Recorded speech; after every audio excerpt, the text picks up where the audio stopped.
call, and welcome everybody on the YouTube and Facebook there tonight.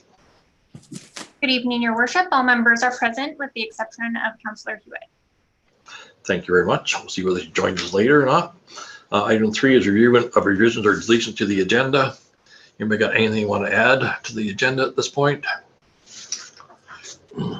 Seeing and hearing none, I've got a resolution moved by Councillor Foley, second by Councillor Ferrier. Be it resolved that City Council approves the agenda as printed.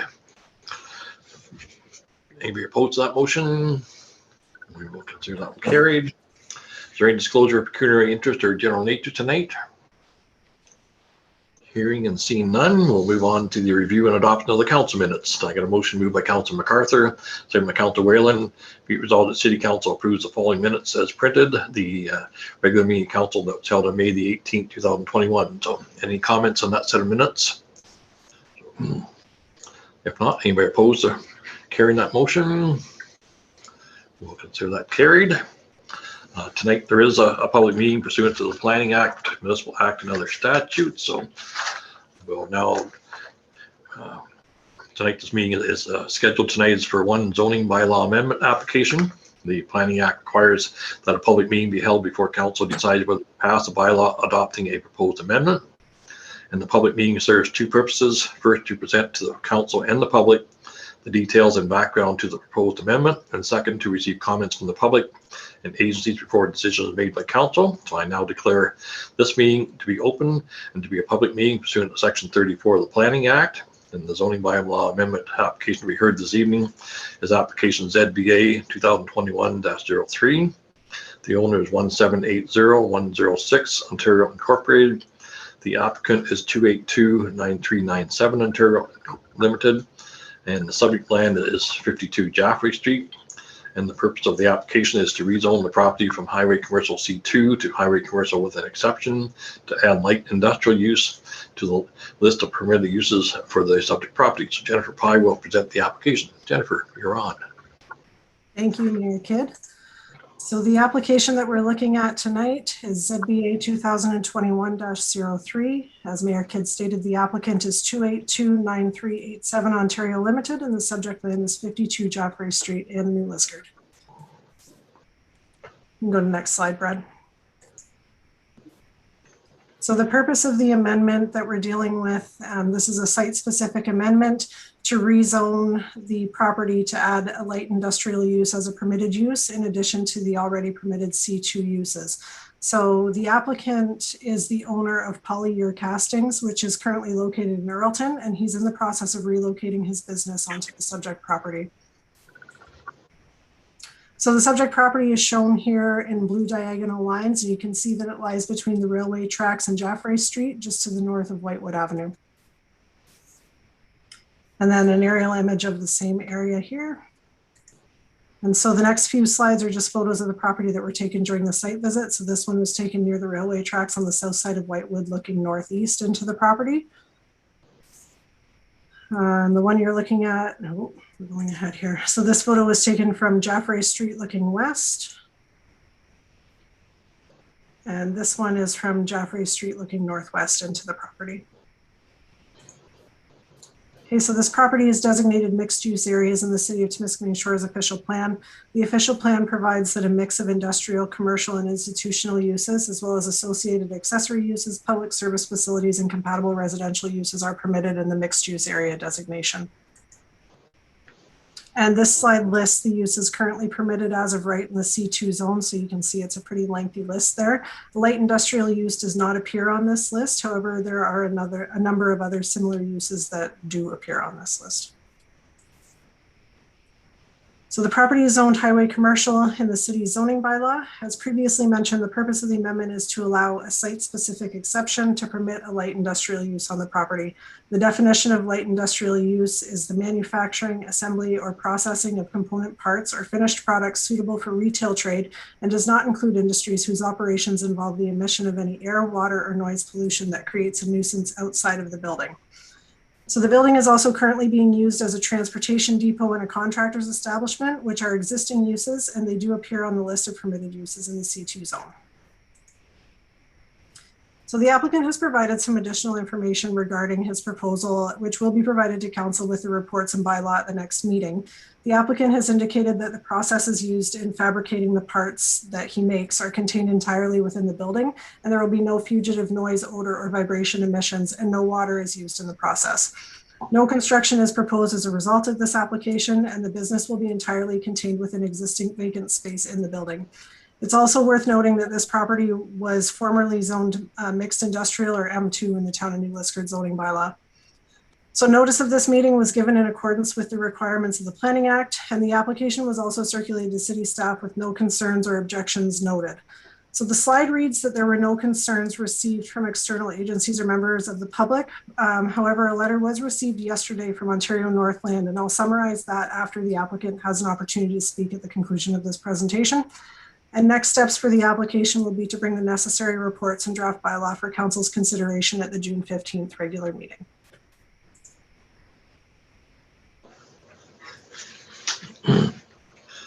Thank you very much, Jennifer. Any comments from the applicant itself? I think Jill's was on the line, if I'm not mistaken.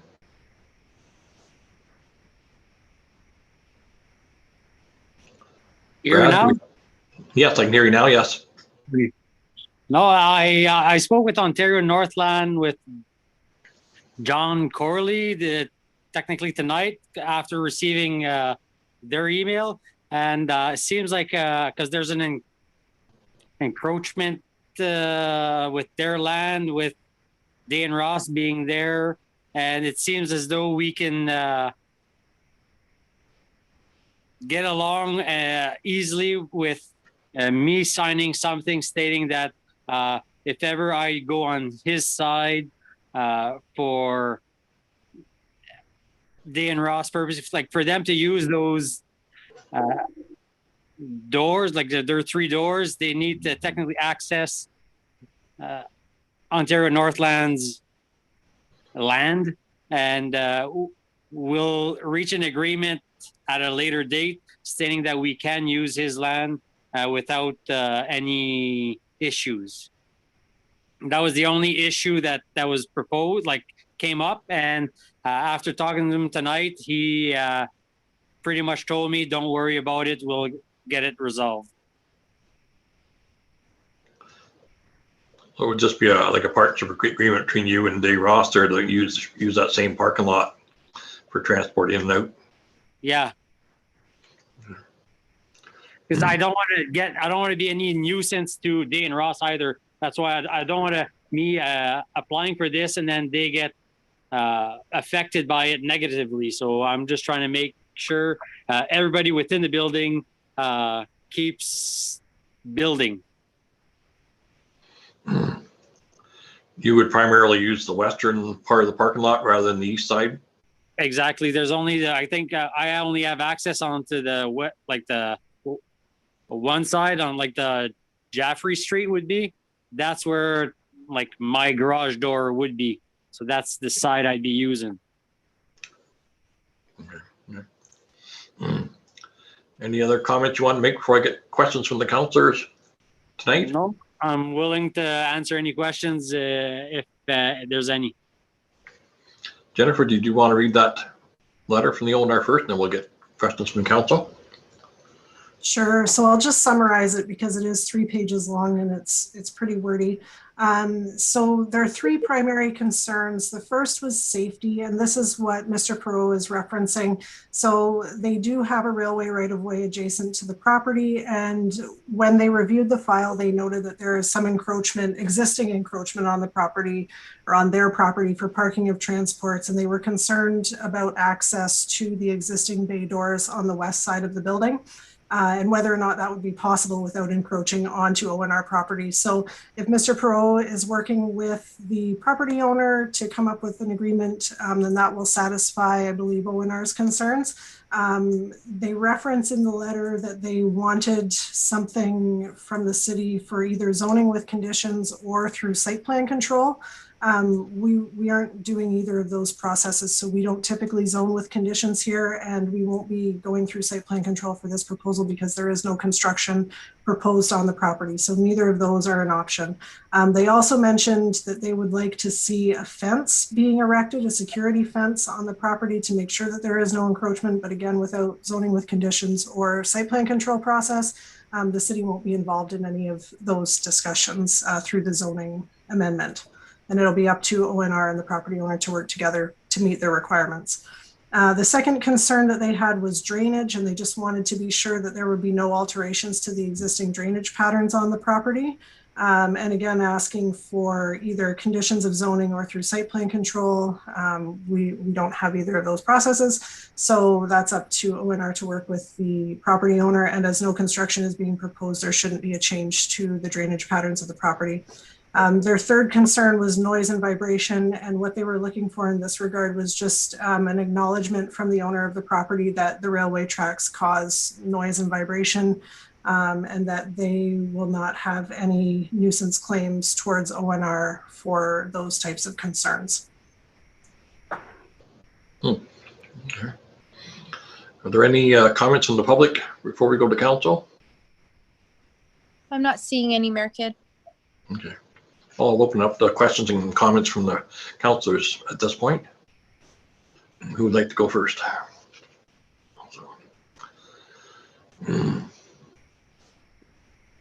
Doug, I see your hand up. Yes, thank you, Your Worship. I'm quite confident that the deal can be reached here. I'm just wondering about our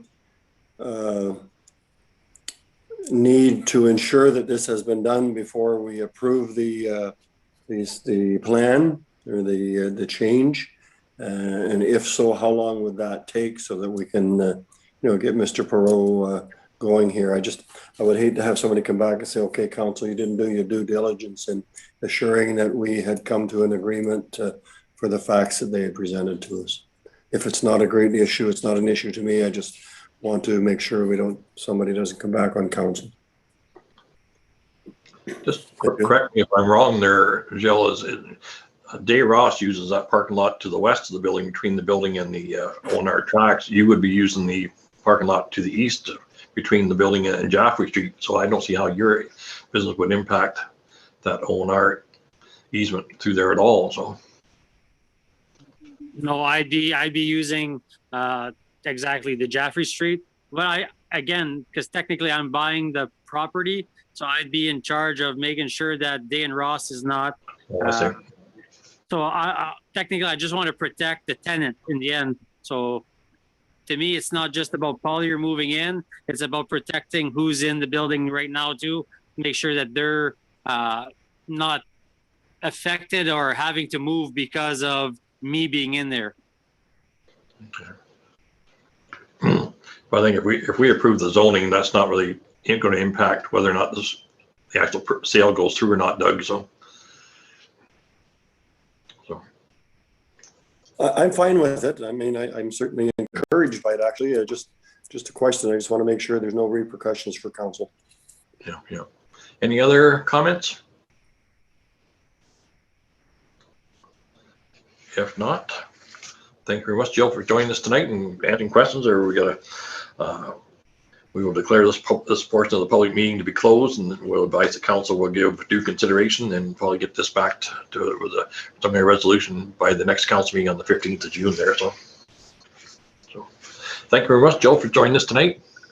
Perfect. Thank you. Have yourself a good night. Thank you. We reached our first question and answer period. Is there anything on the chat box at all, Shelley? Nothing so far. Okay, well, we'll move right into the presentations, and Laura Lee's going to present the 2020 audited financial statements.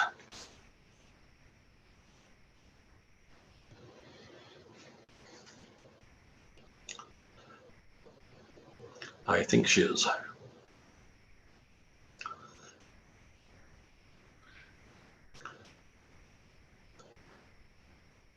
Laura Lee, we can't hear you if you're online. There we go. Better? Oh, there we go. Now we can see your presentation. I thought I had unmuted, but it didn't work. So good evening, Mayor and Council, staff, members of the public. Tonight we'll be presenting council with the 2020 consolidated audited financial statements for the City of Temiskaming Shores. On May 19th, 2021, the draft 2020 statements were presented to the Corporate Services Committee. Mayor Kidd, Councillor LaFerrier, and Councillor Whalen sit on that committee, and they were presented by the Municipal Auditor, Steve Acklin of Campbell Blair LP.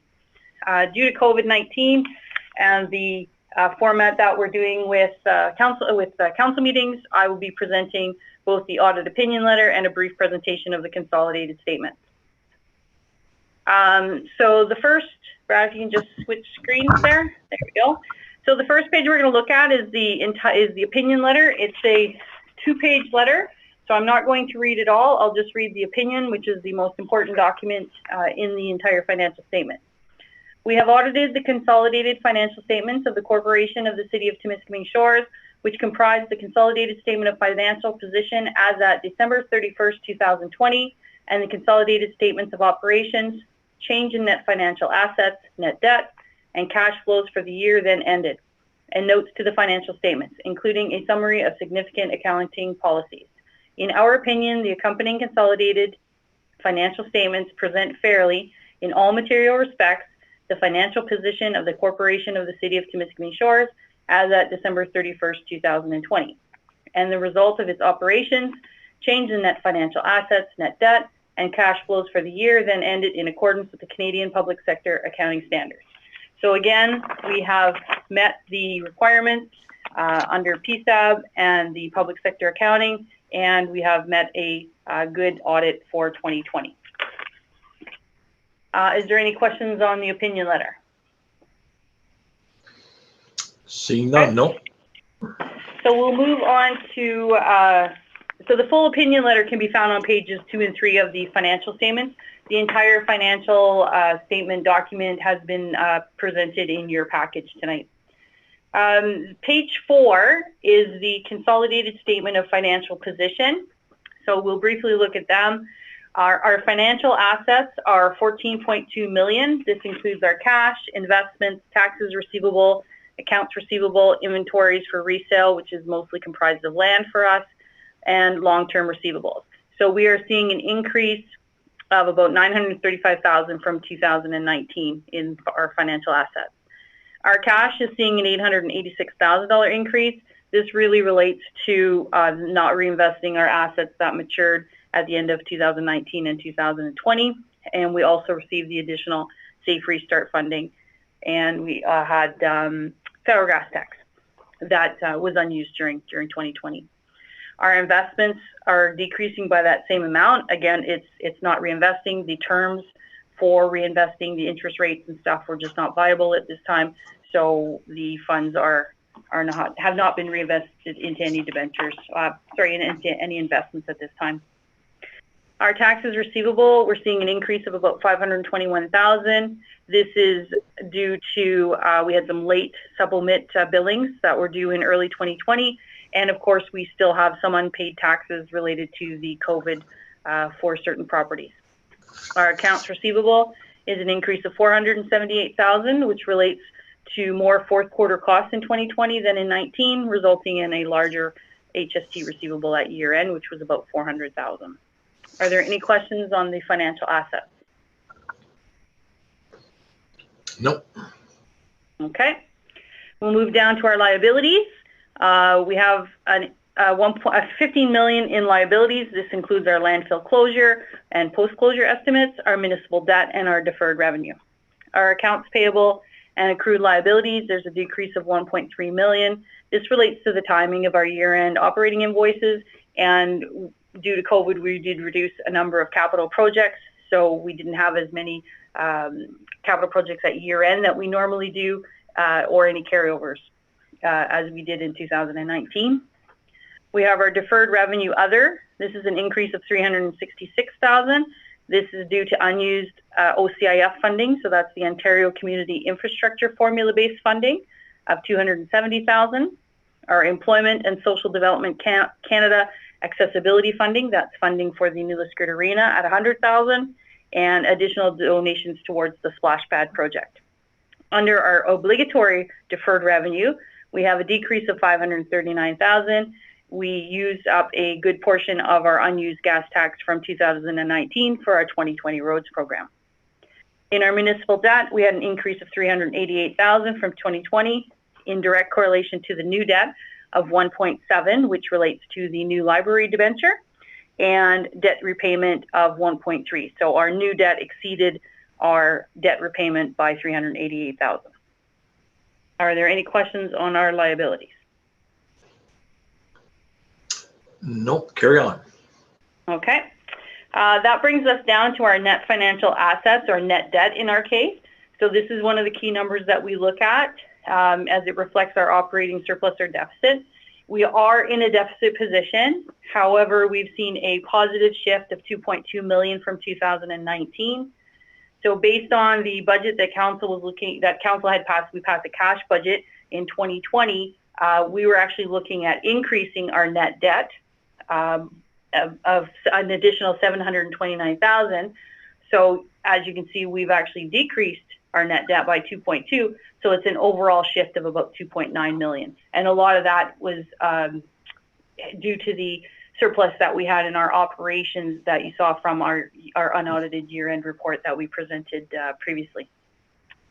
So then with that, we have our non-financial assets, so our tangible capital assets. That includes a disposition and addition of any capital, our inventories of supplies, so that's our gas, sand, and salt, and our prepaid expenses, which is mostly our insurance, which brings us to our accumulated surplus, which is $80.2 million, and it's derived by taking the net debt and adding all of your non-financial assets. So this is an increase of approximately $2.8 million from 2019. So we've actually decreased our net debt, but still increased our overall surplus, including our tangible capital assets. Are there any questions related to that? I don't see any. No, we're good. Okay. So we'll move on to our cash budgeting. So this is note 13 in your financial statements. It's found on page 17 and 18. So this is how we normally present our budgets to council. The consolidated statement is based on PSAB, but we budget in order to determine our tax levy requirement on a cash basis. So this is more similar to what we present to you when we do our year-end reports. So in 2020, we had budgeted $27.4 million for operating, $1.7 million for capital, $1 million for new debt. Our actuals were 27.6 for our operating, so very good from a perspective of our revenues. We were we were bang on pretty much with that. Again, with our capital, 1.7, and we had the new debt. So the difference in that new debt versus our budgeted debt is the timing of the capital project. Excuse me. So overall, we saw an increase of $907,000 in revenues. On the expenditure side, we had budgeted 24.7 for operating, 4.8 million for capital, and 1.3 million for debt repayment.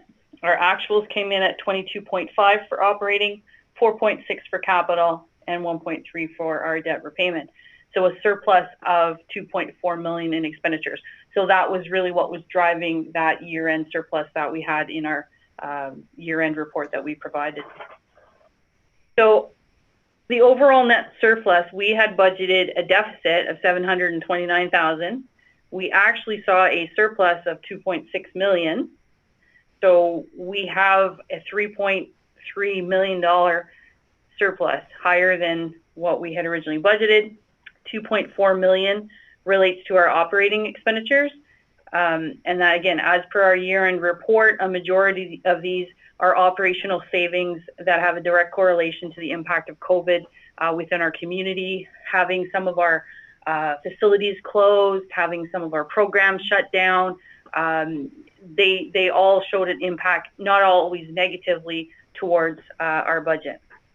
So overall, we have an 846, and we had 846,000 of that related to our capital expenditures. We did get a majority of our projects done in 2020, but we were able to come in slightly under what we had budgeted. So overall, a positive. it's a large positive, but some of it was out of the control of everybody, council and staff. So staff did their best with the conditions that were going on at the time, and being very prudent with the spending and stuff. This will allow this money to be transferred into our reserves and available for capital projects that we deferred in 2020 in the future. So are there any questions related to the consolidated financial position for the city?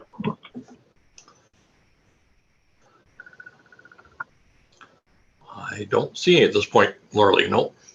Okay. I urge council to take a look at the whole document. There's a lot of numbers and notes in there that are very important, and a lot of schedules. There's documents that show our salaries and our other expenditures broken down by the different categories and stuff. So I urge you to review those schedules and notes that are incorporated within the statements. And of course, if at any time, if you have any questions, don't hesitate to give me a call, and I'll do my best to answer them. But if there's nothing further, thank you very much for your time this evening. Thank you, Laura Lee. I appreciate all your work over the last couple of years there. I mean, it's been great to get through this COVID and still have some surpluses involved in their budgets as well. So I think staff have done a commendable job in operating the city for the last couple of years there. So thank you very much. Any last comments from any of the council at this point? We do have a resolution moved by Councilor Ferrier, second by Councilor Jelly. Be resolved, the Council of the City of St. George hereby acknowledges receipt and approves the 2020 consolidated financial statements for the City of St. George as prepared by the firm of Kemp, Elliott and Blair LLP, Chartered Accountants, and the Council directs the Treasurer to provide public notice that a copy of the 2020 consolidated financial statements are available at City Hall and on the city's website in accordance with Section 295 of the Municipal Act 2001. So, any last comments? Anybody opposed to this motion? We'll consider that motion carried, and I've got a number of documents I'm going to sign my DocuSign after the meeting there for Councilor Blair, so we'll do that. Moving on to communications. 10A is a letter from Miss Mary Ann Bardwell, the resident, regarding pedestrian safety on Lakeshore Road that received on May the 17th and been referred to the Public Works and Protection First and Property Committee.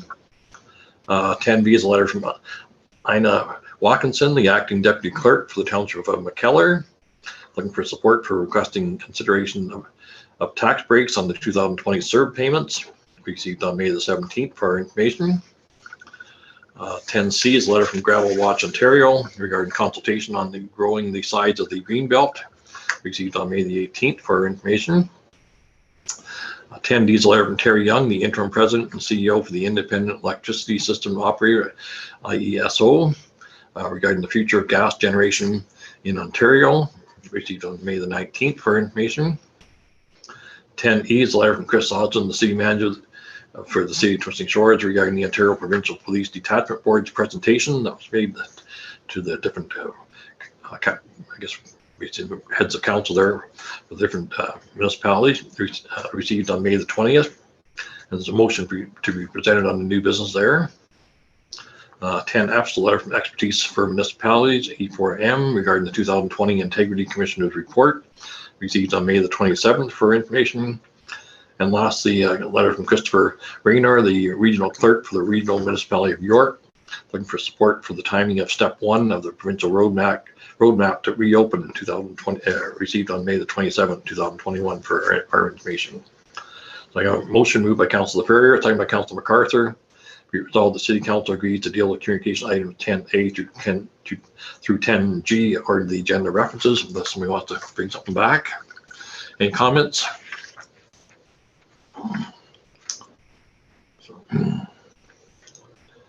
Seeing none. Anybody oppose this motion? Hearing and seeing none, we'll consider that motion carried. Item number 11 is the committees of council, community and regional. I got a motion moved by Councilor Whalen, second by Councilor Foley. Be resolved that the following minutes be accepted for information. A, the minutes of the St. George Public Library Board meeting held on April the 28th, 2021. Any comments on those minutes? Anybody opposed to that motion being carried? We will consider that carried. There's no community council, the interim departments. Are there any reports by members of council tonight? Who wants to go first? Councilor MacArthur? Yes, thank you very much, Mayor Kidd. First of all, last Tuesday, I attended a virtual meeting with the Active Transportation Plan, which is in the works right now, as probably many of you have heard. Highlights included of the presentation, long-term vision, flexible document, asset and tools, and their approach is to inform, consult, involve, collaborate, and empower. They already have approached the stakeholders and public with online surveys. They must look at some topics such as traffic speeds throughout the entire city, welcome all age groups to be included, crossing on Lakeshore Road and in Hillbury, the Wabi Bridge, downtown the bike park, and some seating for people who would like to sit in the shade. They feel it's a great start. I believe that they've done a very good job. There are some great ideas forthcoming to Mayor and Council. Very important to everyone concerned over the next couple of years that can possibly see public information meeting in the future. There's some changes that may be made or some recommendations. And I think it's a very important step. And I think this active transportation plan will be a good one.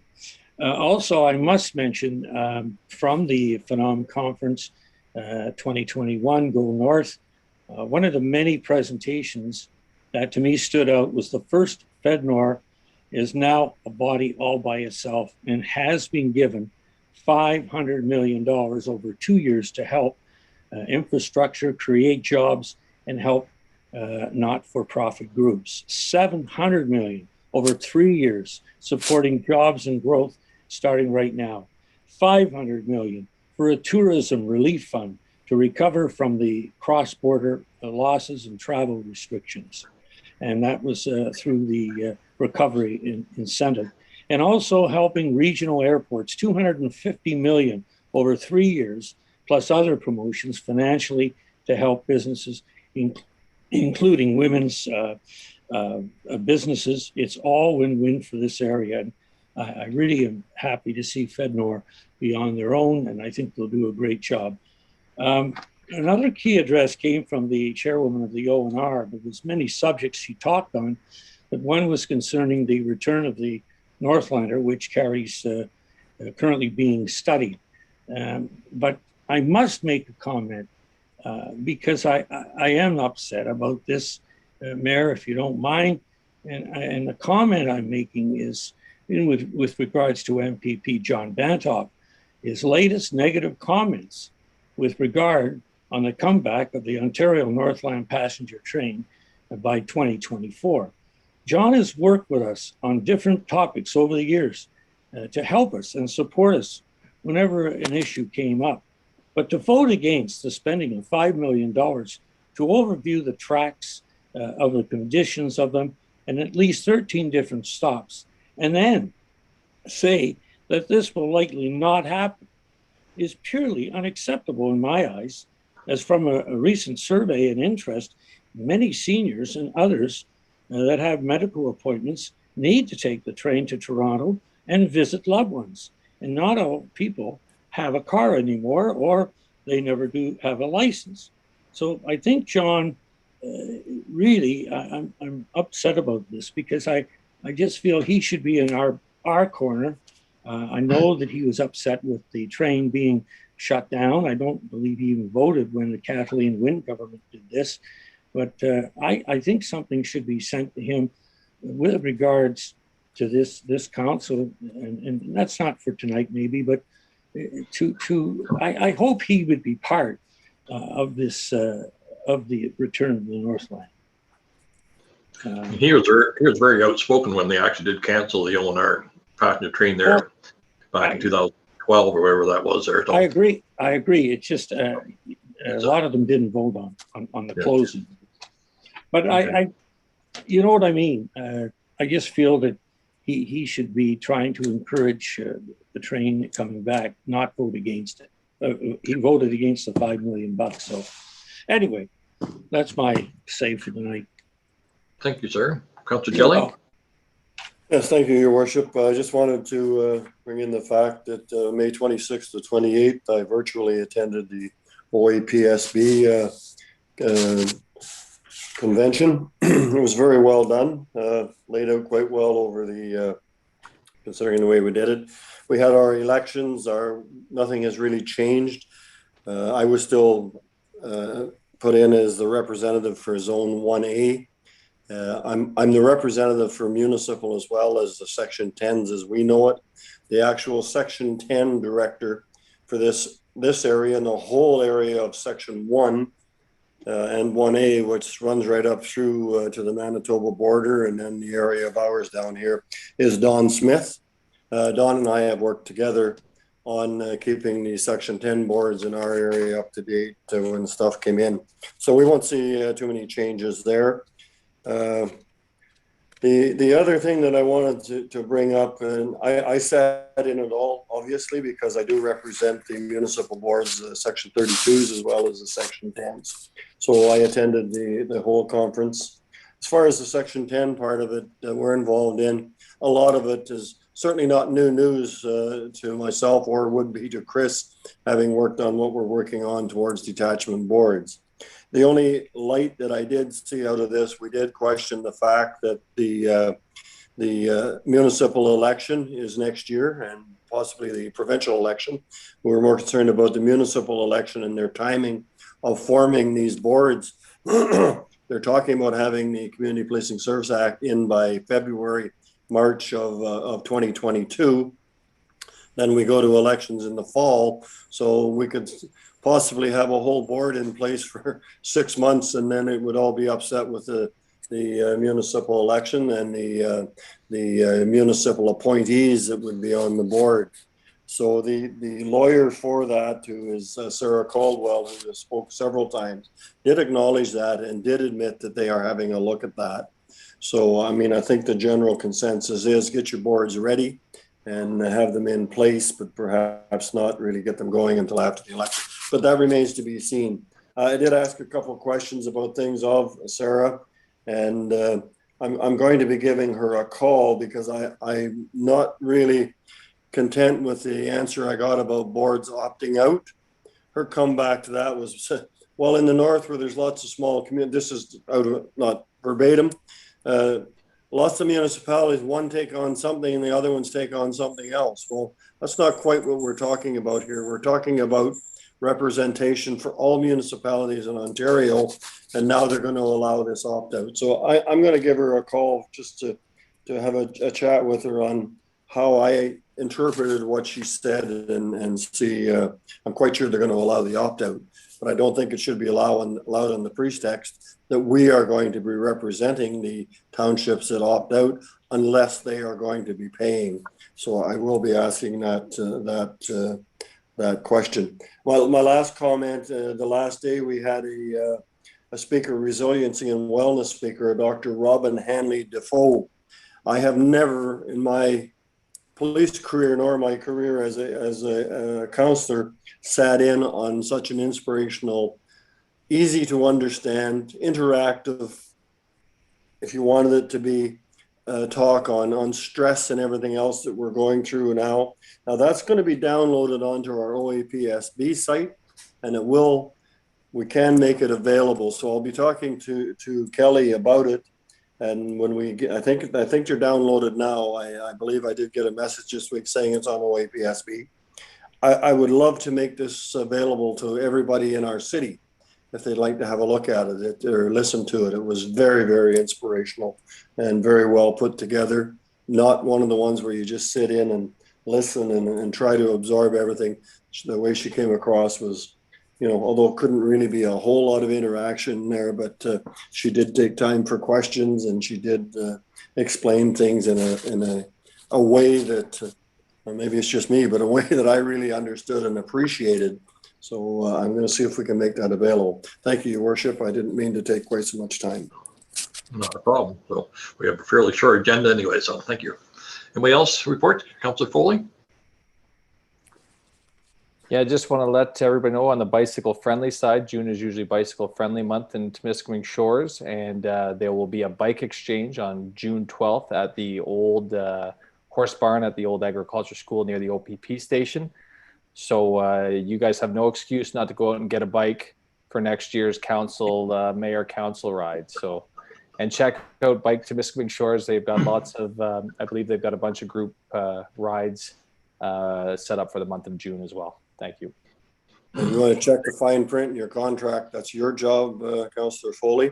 And I wanted to add to yours, you did get funding from the 100 Women also, I believe, which was very nice. Yeah. Just one comment there, Jesse. I believe they just received the $10,000 from the 100 Women fund there as well. So they've got lots of funding in their purse there now as well. So Councillor Whalen? Yeah, just thank you, Mayor Kidd. Just a quick follow-up to Councillor MacArthur. And if you did happen to have an opportunity to speak with our MPP, Mr. Van Toft, there was a great deal of work put into streamlining the Northern Ontario Heritage Fund application categories, as well as the application forms themselves. A lot of work was put into that. A lot of input was requested from us as Northerners. So when voting against that $5 million for the Ontario Northland continuation study, they also voted against streamlining that process. Thankfully, it did get put through, so it should be a lot better for municipalities. But if you're speaking with them, you might want to bring that up as well, that it's unfortunate to see a Northern MPP vote against something that benefits Northern municipalities. Thank you. Thank you. Any other reports? Councillor Courier.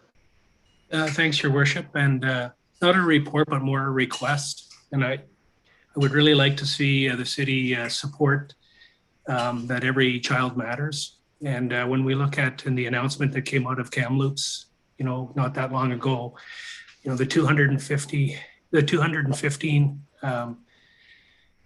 bodies that were found. I think in support of those families, I would really like to see the city, fly the flags at half-mast. Thanks. Thank you, sir. I'm sure they'll be investigating a lot more sites there as well. So hopefully we don't receive any more bad news there. So just a couple comments I wanted to make. First of all, Anne-Marie Leroy has retired. Her position is through Northern Ontario Heritage Fund there. And a lady by the name of Lori Yippa is going to be taking over that role. And I've worked with her quite a bit over the last 10, 12 years there. So she's a great lady to work with there. So hopefully we can work through Heritage Fund and with her over the coming years as well. So the other thing I just heard back from the MTO Regional Director, Herb Villeneuve, regarding the stormwater plan for Roger Bro's development there, and they've approved that as of this morning. So I think Jennifer's working with our CBO and Timmins there to get the final approvals done to get that project started in the next 3 weeks there. So that's good news for that project as well. So, Councillor Jelly? Yeah, just a clarification from Chris. I believe our flag is at half-mast, is it not? Steve, so I was just, my blind is down, so I was just going to, but Mitch was going to look after getting the flag at City Hall down. But just wondering for clarification from Councillor Ferrier, would you like us to look at all municipal facilities? So we have quite a few flags in our parks and potentially other facilities. Would that be the desire of council? Because we can make sure that's looked after. I think that's the consensus tonight there, Chris. Yes. Okay, we will do that tomorrow morning. Okay. I believe in listening to the news that the larger cities are talking about having the flags down for 215 hours. Okay. Okay. I'm sure that's what I heard. Thank you. Okay. Thank you, everybody, on that. Any other reports? Seeing none, we'll move into new business. 15 days support for the Kirkland Lake Opioid Poisoning Prevention Task Force. Support for an addiction residential community. And the motion is moved by Councillor Jelly, second by Councillor Foley, Whereas substance abuse addiction has become an ever-growing crisis in the District of Temiskaming, affecting individuals and their families. And whereas there are currently no facilities in the district to assist individuals from the area requiring assistance to recover from substance abuse addiction, now therefore be resolved that Council of the Corporation of the City of Temiskaming Shores supports in principle the Kirkland Lake Opioid Poisoning Prevention Task Force in its efforts to convert the former Penagar Detention Center into an addiction residential community, which would contain non-medical withdrawal management beds, recovery residential housing, and a recovery and community integration program to address the needs of the individuals recovering from substance abuse or addiction, and further that this resolution be supported, resolution of support be forwarded to the Kirkland Lake and the Temiskaming Shores Ontario Provincial Police Detachments, the Temiskaming Health Unit, the Temiskaming Municipal Association, and John Vantoff, MPP for Temiskaming Cochrane. So, any comments? Anybody opposed to this motion? Seeing none, we'll consider it carried. 15B is looking for support for the City of Barrie for the National 3-Digit Suicide and Crisis Hotline. I got a motion moved by Council Jelly, second by Council MacArthur. Whereas the City of Barrie adopted a resolution regarding a national 3-digit suicide and crisis hotline at their regular meeting April 26, 2021. And whereas the federal government has passed a motion to adopt 988, a national 3-digit suicide and crisis hotline. And whereas the motion calls for the federal government to consolidate all existing suicide crisis numbers into one 3-digit hotline. And whereas the ongoing COVID-19 pandemic has increased the demand for suicide prevention services by 200%. And whereas existing suicide prevention hotlines require the user to remember a 10-digit number and go through the directories or to be placed on hold.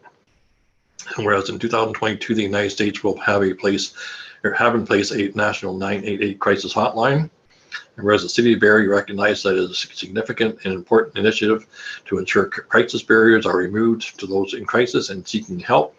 Now therefore be resolved, Council for the City of Temiskaming Shores hereby supports the City of Barrie in their endorsement for a 988 crisis line initiative, and that a letter demonstrating the city's support be sent to the Honorable Patty Haju, the Federal Minister of Health, the Honorable Anthony Rota, MP for Temiskaming, and the City of Barrie. So, any comments on that item of business? Anybody opposed to that motion? We will consider that one carried. 15C, a proclamation in June as Recreation and Parks Month. And we get a motion moved by Councilor Ferrier, second by Councilor Foley.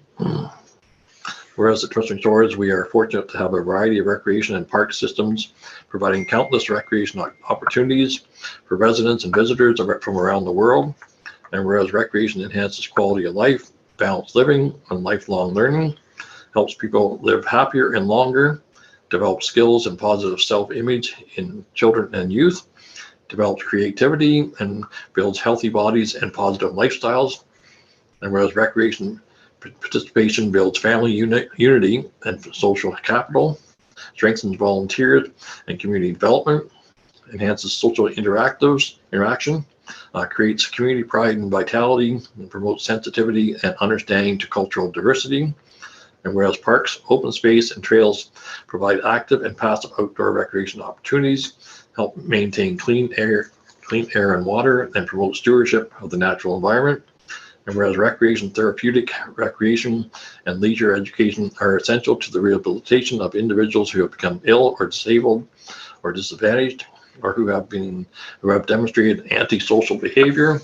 And whereas the benefits provided by recreation programs, services, and parks and open space reduce healthcare and social service costs, serve to boost the economy, economic renewal, and sustainability, enhance property values, attract new business, increase tourism, and curb employee absenteeism. And whereas all levels of government, the volunteer sector, and the private enterprise throughout the province participate in the planning, development, and operation of recreation and parks programs, services, and facilities. Now therefore be it resolved that the City of Temiskaming Shores, in recognition of the benefits and values of recreation and parks, does hereby designate the month of June as Recreation and Parks Month. So, any comments? Anybody opposed to that motion? We'll consider that one carried as well. So, 15D, creation of Ontario Provincial Police Detachment Boards, the opt-in option. And I got a motion moved by Councilor Jelly, second by Councilor Foley. Whereas the Minister of the Solicitor General has developed a framework for the creation of an OPP detachment board or boards for those municipalities and First Nation communities receiving direct or supplemental services from the Ontario Provincial Police. And whereas under the framework, municipalities and the First Nations receiving services from the OPP are being asked to submit one proposal per detachment indicating the composition of their board, and if needed, a rationale for multiple boards and the composition of each additional board. Whereas the Ministry of the Solicitor General has further indicated that municipalities and First Nations working on a joint proposal shall select one municipality or First Nation to complete and submit the proposal. And whereas the Temiskaming detachment of the OPP serves 19 municipalities and one First Nation. And whereas the Ministry of Solicitor General has requested that municipalities and First Nations within a detachment work together to determine the composition of their board or boards, as well as the manner in which they will submit their proposal to the ministry. Whereas representatives of each municipality and the Temiskaming First Nation met on May 20th, 2021 to discuss a proposal for the establishment of 3 police service boards for the district of Temiskaming detachment. And whereas in order to finalize the composition of the 3 police service boards, it is imperative to have formal indication from each municipality and First Nation regarding their willingness to participate. And whereas a municipality or First Nation that chooses not to participate on a detachment board and forfeits their seat must provide formal notification so it can be included as part of the proposal to the Ministry of the Solicitor General.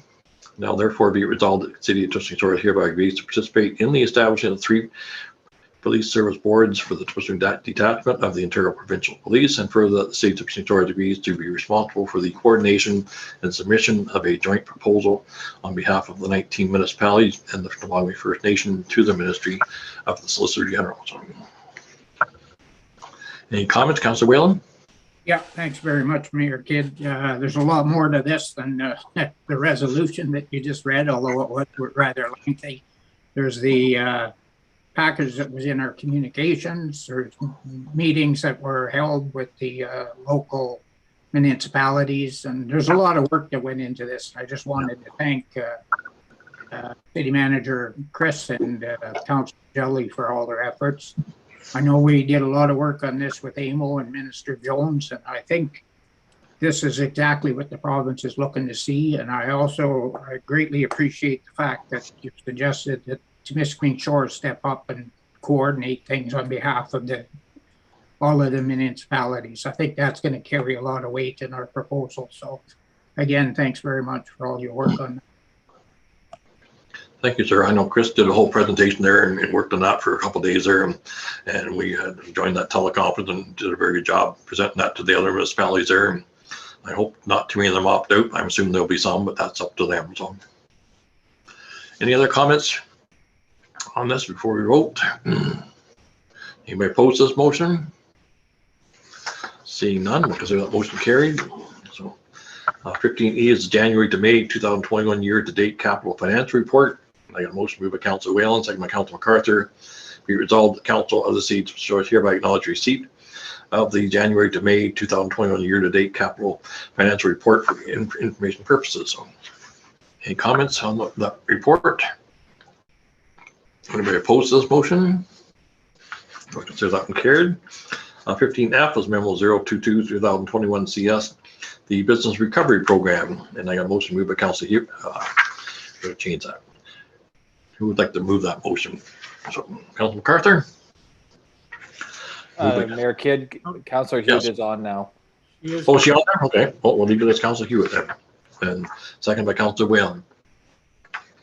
Be it resolved, the Council for the City of Temiskaming acknowledge receipt of Memo 022-2021 CS, and further that Council direct staff to proceed with the implementation of the Business Recovery Program for 2020 and 2021. So, any comments or discussion? Anybody opposed to this motion? It's going to be received very well by the commercial business people there. So, 15G Memo 023-2021 CS, the Site Plan Control Agreement Amendment for 522 Georgina Avenue. And I got a motion moved by Councillor Ferrier, second by Councillor Hewitt. Be resolved that Council for the City of Temiskaming acknowledge receipt of Memo 023-2021 CS, and that further the council direct staff to prepare the necessary bylaw to amend bylaw 2021-067 to execute a site plan control agreement with Lawrence Coulis for 522 Georgina Avenue to revise the site plan agreement for consideration at the June 1st, 2021 regular meeting later on tonight. So, any comments? Anybody opposed to this motion? Seeing none, we'll consider them carried. 15H is Administrative Report CS 024 2021, the ZBA 2021-02 for the 433-955 Han Drive property. Moved by Councilor MacArthur, second by Councilor Ferrier. Be resolved the council for this age shows acknowledged receipt of Administrative Report CS 024 2021. The council agrees to amend the provisions of the City of Temiskaming Shores zoning bylaw 2017-154 to permit the zone change from manufacturing industrial M2 to manufacturing industrial exception 3.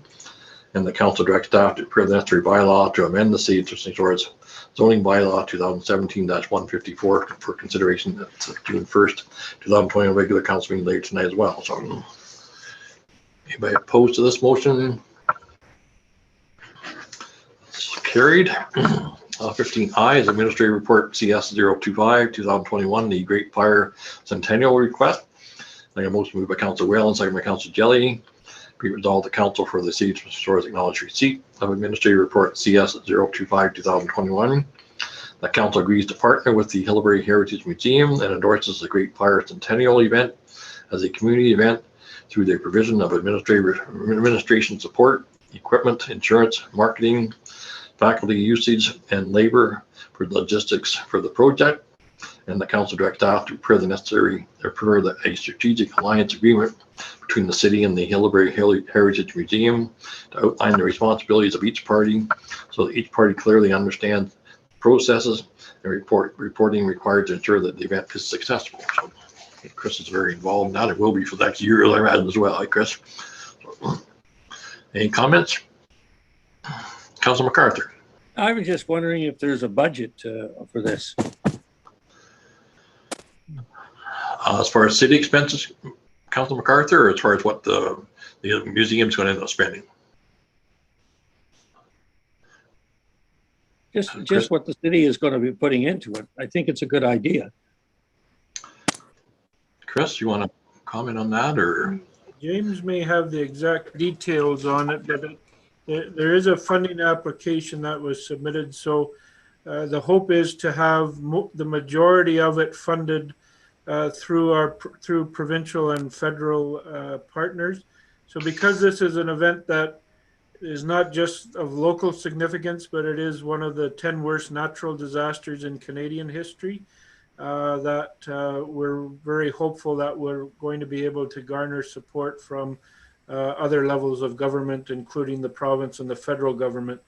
James, I think in the budget proposal you had, so similar to support, it would be in the same budget line item James currently has for marketing support. So similar to what we provide to Village Noel.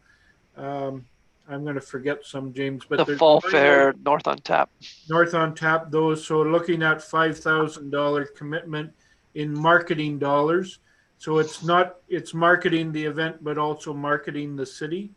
So I think that's what is being looked at as far as a city commitment at this time. Thank you very much. Other questions, comments? Anybody opposed to this motion? If not, we'll consider this one carried.